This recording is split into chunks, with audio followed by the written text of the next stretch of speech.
Assalamualaikum warahmatullahi wabarakatuh.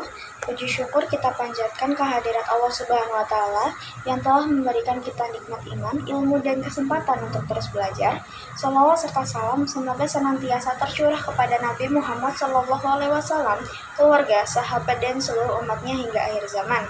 Perkenalkan, nama saya Musyarofa dengan NIM 248101115, mahasiswa program studi pendidikan agama Islam, Fakultas Ilmu Tarbiyah dan Keguruan, Universitas Islam Negeri Siber Syekh Nurjati Cirebon. Pada kesempatan kali ini, saya akan menyampaikan video pembelajaran mengenai salah satu peristiwa terpenting dalam sejarah peradaban Islam, yaitu penaklukan Konstantinopel pada tahun 1453 Masehi.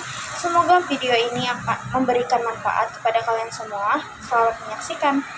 Sebelum kita membahas peristiwa penaklukannya, marilah kita mengenal terlebih dahulu kota yang menjadi rebutan ini. Konstantinopel adalah ibu kota Kekaisaran Bizantium atau Romawi Timur yang didirikan oleh Kaisar Konstantinus Agung pada tahun 330 Masehi.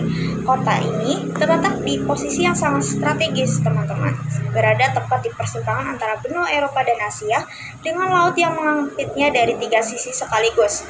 Kota ini dilindungi oleh tembok Theodosius yang dibangun pada tahun 412 Masehi. Tembok ini begitu kokohnya sehingga selama lebih dari 1000 tahun tidak ada satupun kekuatan di dunia ini yang mampu menembusnya. Bahkan pasukan muslim di zaman Khalifah Muawiyah pun pernah mencoba dan mengalami kegagalan. Namun Rasulullah SAW tetap bersabda, sungguh Konstantinopel akan ditaklukkan, sebaik-baik pemimpin adalah pemimpinnya, dan sebaik-baik pasukan adalah pasukannya. Hadis riwayat Ahmad.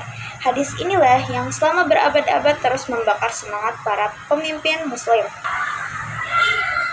Pemimpin yang akhirnya berhasil mewujudkan janji Rasulullah SAW tersebut adalah Sultan Muhammad II, yang kemudian dikenal dengan julukan Al-Fatih, artinya sang penakluk. Beliau lahir pada tahun 1432 Masehi dan naik tahta menjadi Sultan Turki Utsmani pada usia 19 tahun.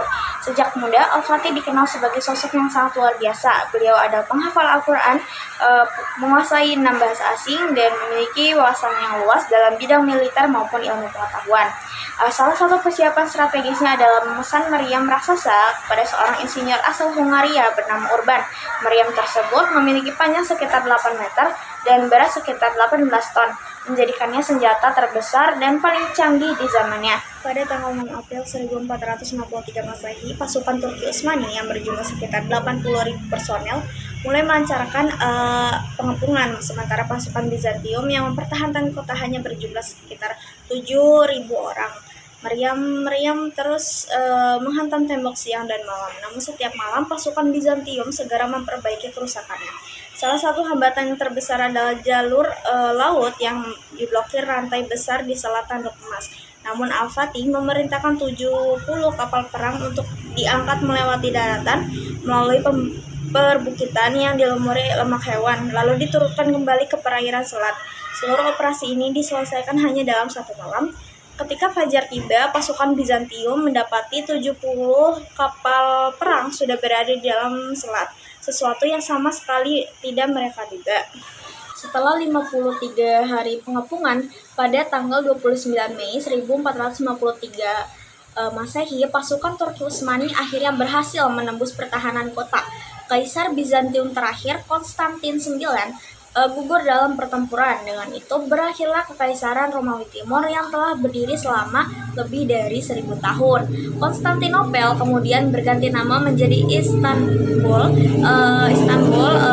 Hagia Sophia diubah menjadi masjid, dan Sultan Al-Fatih sendiri yang pertama kali melaksanakan sholat di dalamnya. Yang tidak kalah penting adalah sikap mulia Al-Fatih setelah kemenangan. Beliau dengan tegas melarang pasukannya merampas, membunuh warga sipil, atau merusak tempat ibadah. Gereja-gereja dilindungi, penduduk non-muslim dijamin keamanan dan hak-hak mereka. Sikap ini mencerminkan akhlak pemimpin Islam yang sejati. Jatuhnya Konstantinopel mendorong bangsa Eropa mencari jalur perdagangan baru ke Asia. Upaya inilah yang kemudian mengantarkan Christopher Columbus menemukan benua Amerika pada tahun 1492 Masehi. Istanbul pun berkembang menjadi pusat peradaban Islam yang sangat maju, menjadikannya kota terbesar di dunia pada masanya. Penaklukan Konstantinopel 1453 Masehi mengajarkan kita banyak pelajaran berharga. Pertama, bahwa setiap janji Allah Subhanahu wa taala dan Rasulnya pasti akan terwujud. Kedua, bahwa keberhasilan besar selalu lahir dari persiapan yang matang dan keyakinan yang kuat. Yang ketiga, bahwa pemimpin yang baik diukur bukan hanya dari kemenangannya, melainkan dari akhlaknya setelah menang. Al-Fatih telah membuktikan semuanya.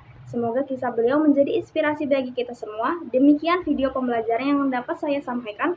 Apabila terdapat kekurangan, saya mohon maaf sebesar-besarnya.